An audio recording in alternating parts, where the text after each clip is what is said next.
Yahoo! Hello, hello, hello mga masters at mga ka-G.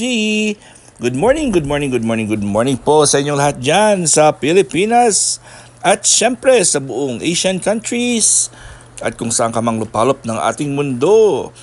Hayaan niyo muna akong batiin po kayo ng masigabong na good morning, good noon, good afternoon, good evening at good night. Sigabong talaga. Sa mga ready na matulog. At kung siyempre kung pagod ka na, go go go. At alam naman namin na mahaba-haba yung araw nyo. So sa mga ready pa, sa mga pwede pa, meron tayong 12 minutes para sa ating All About G, The Green Girly Kitty Patuti Iguana Daily Vlogs. So meron pa tayong bagong alaga kahapon, pero hindi pa natin i-feature ngayon. Nagsaset up pa ako ngayon. So ito na muna si G ang ating si G na muna yung ating i-focus. Starting August 1, doon tayo So bibigay tayo ulit. Ito po yung kanyang kiwi, o di ba? Pinakita ko rin ito sa aking premiere, pero ngayon papakita ko ulit sa inyo mga masters and mga ka-G. So ang kiwi po very nutritious po yan. Sinabi ko kahapon kung ano po mga benefits po pag kumakain po tayo ng kiwi. Ako po paborito ko po yung kiwi. And I hope na kung mabibigyan na po natin yung ating bagong alaga ng kiwi at iba't iba pong mga prutas, ay siya po ay tataba at lalaki. Katulad ng ating G na super healthy. Alright. Kaya lang po nangingitlog siya. Pag nangingitlog po siya ay siya ay pumapayat. Almost 50% ng kanyang weight ay sa itlog pala. Ayan po, ay bibigyan natin si G ng kanyang kiwi. At at the same time, mamaya ay bibigyan din natin yung ating alaga.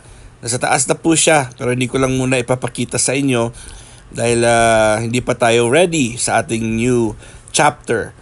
Sa August 1, magbubukas po ang new chapter ng ating bagong title po yan. Siyempre, 3 na po kami. 2 na pala sila. Plus si Daddy. So, maghahanap pa ako, mag-brainstorm pa ako sa aking sarili kung anong magandang title. At saka yung pangalan ng ating bagong alaga. Pareho din po sila. Green Iguana din po sila ha. I think yung ang maliit na yan, ating bagong alaga, ganun din talaga si G nung bata pa si G. Kaso po lumaki si G. Kung pagdikit sila natin, na-try ko po kagabi nung ako po ay nag-set up, ay paulo lang pala talaga ni G ang size ng ating bagong alaga. Ulo lang. Ayun.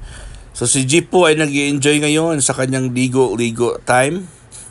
At ginagawa po natin yan kay G dahil po ay maganda po sa kanya dahil siya ay nagsishedding.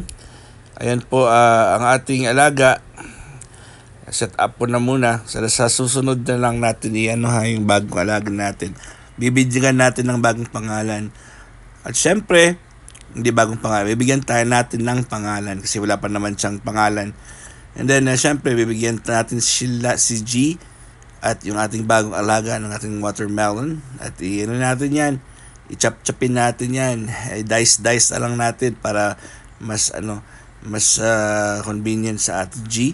At syempre, yung ating maliit na alaga po ay kailangan na mas maliit. Mas maliit yung kanyang slices, ang kanyang cubes, kaya siya ay mas maliit din compared kay G. Naalala ko po nung batang-bata pa si G, nung kakakuha ko lang sa kanya, ay ako po ay bumili talaga ng mga vegetable choppers. Na-feature ko rin yan, nandyan po sa atin sa isa sa mga All About G ko, na gumamit ako ng vegetable chopper. Nag-aksaya lang ako ng pera.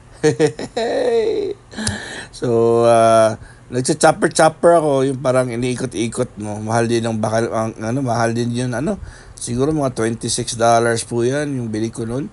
Wala. 2 beses ko lang nagabit. Wala talaga. Hindi ko, parang, mas maganda pa, yung after that day, ako po ay gumamit na lang ng gunting. Sa gunting, mas maganda yung gunting kasi mas mabilis at makokontrol mo yung sizes. 'di ba? Yung sa rotation naman yun na vegetable chopper, rotation yun rotary, parang paikot-ikot, parang ginagrind niya. Ay naano po siya na ah, ma- nadunot. Nadudunot po siya. Dunot. Dunot ba yan? Anong tawag dyan? Nadudunot. Ay, dunot, di ba? So, sayang. At saka, ayaw ni Jay kainin yun kasi parang pumapait po siya. Siyempre, yung mga juice po ng mga gulay po ay lumalabas. Kaya pag kinakain ni G ay parang ayaw niya kasi parang yung dahon, yung amoy talaga ng dahon, 'di ba? Yung parang mapait. Ayun, siguro ayaw ni G 'yun. Kaya hindi niya talaga gustong kainin 'yun. So, kumuha na ako ng gunting. Bumili naman ako ng magandang klaseng gunting doon sa Black Friday sa isang store, yung sa El Remate na binibilhan ko palagi. Nakabili ako doon ng yung parang gunting na merong apat na blades. Nandito yan sa gilid, pero apat na blades. Sa pag isang gunting lang, apat na small portions para usually ginagamit din sa onion leaves. So isang gunting, isang na ng gunting, na apat na slices po na maliliit yung kaya niyang i-cut. Makakasave ka ng time at pare-pareho ang sizes. Ayun, so yun lang po. At yun, bibigyan na po natin yung kiwi. As you can see po, ayun, nahati natin yung ating kiwi para po pagkain ng gin natin ay mas hindi siya hindi maano yung lalamunan niya. Di ba? Right. So ako po ulit, hindi pa ako pala nagpasalamat, pero kahapon ay nagkaroon po tayo ng ating 123rd Bahay Kulitan Premier Marathon. At syempre, nag-umpisa po yun from 12 noon to 5 o'clock p.m. And yours truly, si Master Worm po, ang nag-host. At I think masaya naman po ang lahat at makulit, di ba? At salamat sa ating mga magigiting at magagaling na mga co-hosts, at sa lahat po na nakipagdutdutan at nakapagdikitan, at syempre nakapag gumawa po ng mga premiere videos. So, di ba? And then syempre sa lahat po na na present doon, lalagyan naman natin ulit ng calcium powder. Sa lahat na present doon sa aking Premier Marathon, kung ako saan po ako yung nag-host, maraming salamat po sa mga umakyat, lalo na si si bro Dubs Seb, and of course ang ating bro RMG Bernard, ang ating bro Mine and Heart, and Ninong Kape, and syempre ni Sininang Bisimpacho. So yun po ang ating mga magagaling na mga co-hosts kahapon. At I hope po ay matutulungan din namin ang inyong channel, at maraming salamat sa pagtulong nyo rin po sa aming channel. Ayun, at marami kayong nadilikitan kahapon. Marami din kayong mga bisita.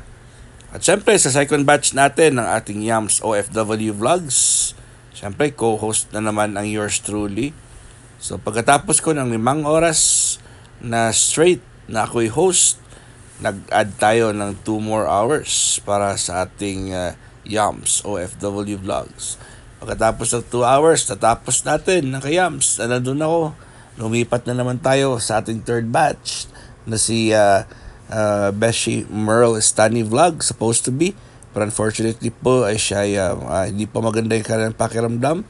At we advised that syempre siya rin po ay nag-decide na pahinga po siya.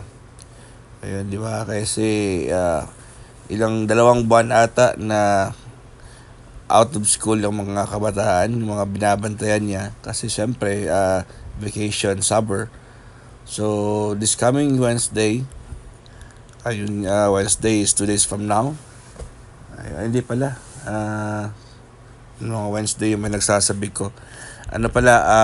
Syempre, babalik na po sa school yung mga bata, yung mga binabantayan niya. So kailangan siyang kailangan po siyang makapagpahinga din po kasi sinisingil na po siya ng kanyang mga pagpupuyat. Ayun. And next nating Premier Marathon ay syempre Tuesday. Yan pala. Mga Wednesday yung pinagsasabi ko. Tuesday, syempre ang ating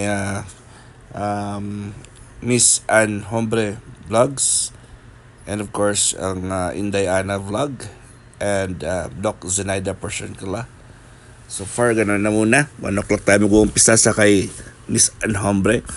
Sa mga gustong gumawa ng mga premiers nyo dyan, magsabi lang po sa amin para masali po kayo namin sa aming team.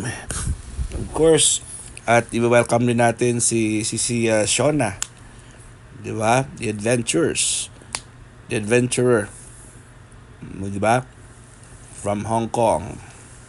And siyempre, ang ating Hong Kong ba? Hindi ko na alam.